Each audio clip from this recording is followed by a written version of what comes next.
Can I respond briefly? Sure. For clarification.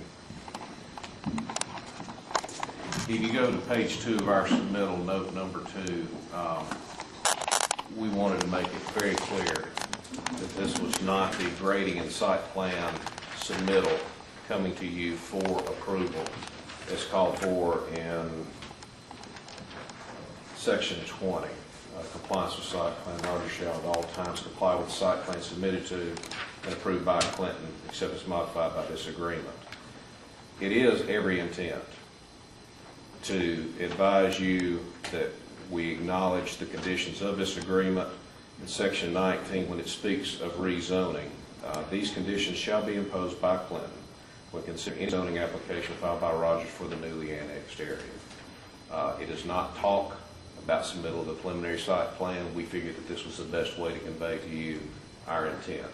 And the information on that plan is consistent with what has been used in other public meetings. Historically, this site has been a quarry. And this is not necessarily a new use for this area. That's the lake that's in the aerial photograph. We would submit that we are asking for the M2 zoning. There's going to be a lot of debate on interpretations of this agreement. There's going to be a lot of debate on interpretations of use, and I'm not smart enough to get into that tonight. If a variance is needed, that will come down the road. Tonight we're here about the rezoning, and as part of that rezoning application, we are acknowledging we've got a lot of conditions as outlined in this master settlement agreement that we've got to comply with. That information will come to you in approval once we have all the information in hand. Thank you, sir. Thank you. Just a question, please. Yes, sir. I apologize. Did you say you are considering this your submittal of a preliminary site plan? We're calling it a master, I believe, site development plan, which shows basically the general areas, the master, site master plan.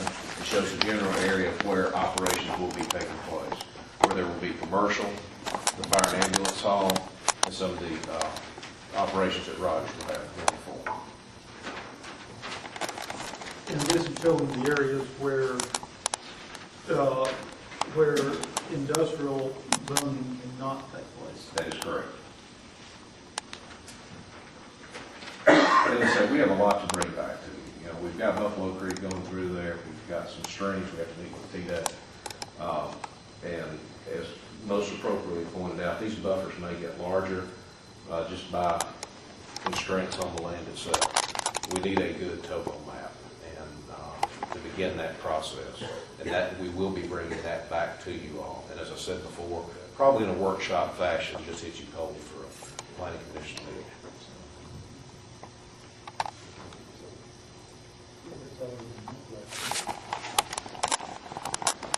Anybody else got any questions for Mr. Cannon? Not for Mr. Cannon, I've got a couple of questions here for clarification.